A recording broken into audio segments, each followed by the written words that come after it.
A única coisa que resolve a vida de um ser humano definitivamente é ele crer no que está escrito. Eu sei que muitas pessoas tentam, escrevem livros ou são bons pregadores para tentar ensinar e explicar. Mas nós somos tão limitados, né? Uma coisa só que eu ouço aqui Jesus dizendo: quem não tiver ele dentro de si, jamais vai experimentar este amor. Jamais vai mergulhar neste amor. E toda a essência da caminhada humana de cada um de nós, ela está baseada neste ponto. Você está em Cristo ou você não está em Cristo? Cristo está em você ou não está? Este é o ponto, amados. Nós estamos falando da essência da vida, da essência da estrutura do universo. O seu universo, a sua vida, ela paira nisto. Como que eu estou diante da verdade da palavra de Deus? Primeiro, eu creio na verdade. Amém. Louvado seja Deus pela graça de você reconhecer que a palavra de Deus ela é a verdade absoluta, que ela não é deste mundo. A palavra de Deus ela não é deste mundo. Ela veio do trono da graça, ela veio do céu para nós. Quando nós ouvimos a palavra de Deus e cremos que é Deus falando, então não é deste mundo, meu amado. Porque Jesus até falou: eu vos escolhi deste mundo para separar vocês deste mundo, para arrancar vocês deste mundo, para que vocês agora tenham a natureza celestial, a natureza divina, para que vocês tenham um coração que vem lá do trono da graça e para que eu habite em vocês, para que vocês me representem aqui na terra. Eu vos escolhi, não fostes vós que escolhestes a mim. Por isso que mais um texto que me deixa muito claro essa questão de aceitar Jesus. Ninguém pode, isso é uma coisa que ela não tem base bíblica e na verdade, ela é um contrassenso com aquilo que a palavra de Deus diz. Como aceitar Jesus? Quem sou eu? Na verdade, eu tenho que clamar a Deus, ou aquele que está fora de Cristo, clama a Deus para ser aceito. Uma coisa que é fato é que só tem uma maneira. Você precisa receber. Mas a todos quantos o receberam, deu-lhes o poder de serem feitos filhos de Deus, a saber, aos que creem em seu nome. A vida eterna só pode ser recebida. Para que o homem possa receber, o que ele precisa fazer? Ele precisa crer. Ele precisa crer na palavra. E para crer, não tem outra forma, meu amado. Só o sobrenatural, o divino, para abrir o entendimento, abrir o ser humano, a palavra entrar. Quando Jesus fala, eis que estou à porta e bato, ele está batendo para que a palavra ela possa entrar, desde que, e aí entra um ponto, né? É tremendo isso. Porque da mesma maneira que antes que eu cresci, ele já me pegou, ele já me separou, mas ao mesmo tempo ele fala, você precisa abrir a porta. Você precisa realmente querer. E Jesus falou isso, né? Lá em João capítulo 7, versos 36 e 37, perdão, 37 e 38, me perdoe. E no último dia, no grande dia da festa, Jesus pôs-se em pé e clamou dizendo, o que ele disse, meus amados? Vamos ler todo mundo? Se alguém tem sede, vem a mim. Não precisa ter sede. Bem-aventurados aqueles que têm fome e sede de justiça, do evangelho da salvação. Esses serão saciados. Então é preciso que se tenha o desejo do Senhor? Claro que sim.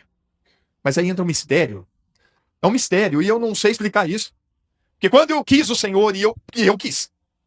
Você quis? Você quis mesmo. Lembra da tua experiência quando você buscou o Senhor?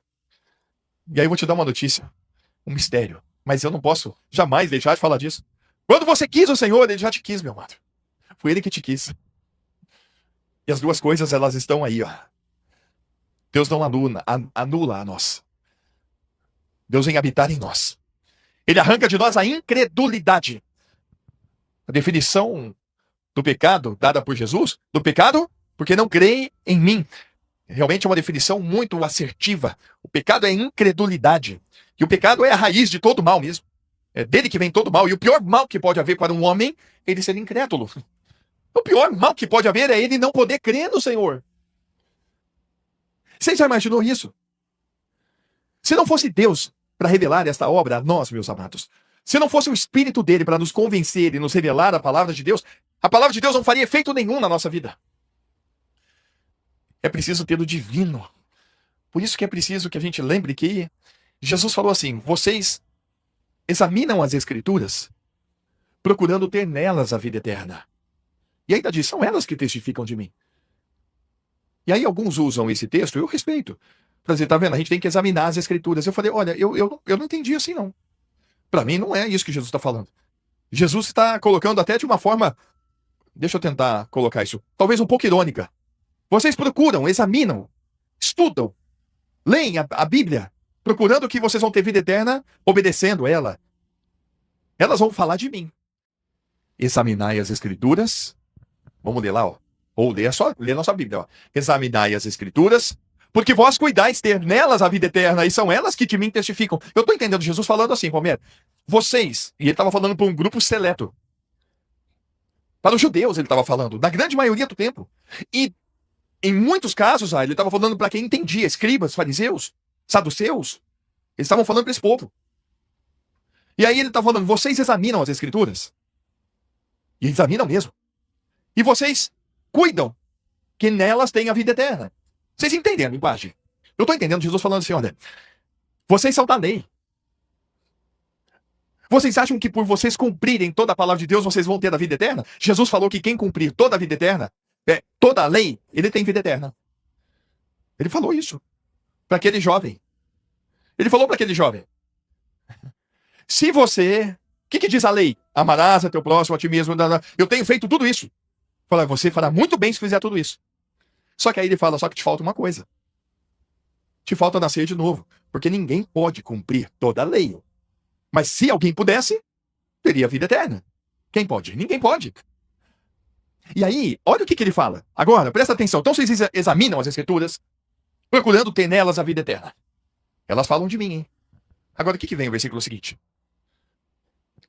E não quereis vir a mim para ter a vida. Aonde está a vida? Está na Escritura? Ou está em Jesus? E é claro que depois que Deus abre o entendimento, depois que ele revela Jesus a nós vamos entender e acreditar que Jesus é um verbo vivo, ele é o Logos, ele é o verbo. Ele é a palavra de Deus.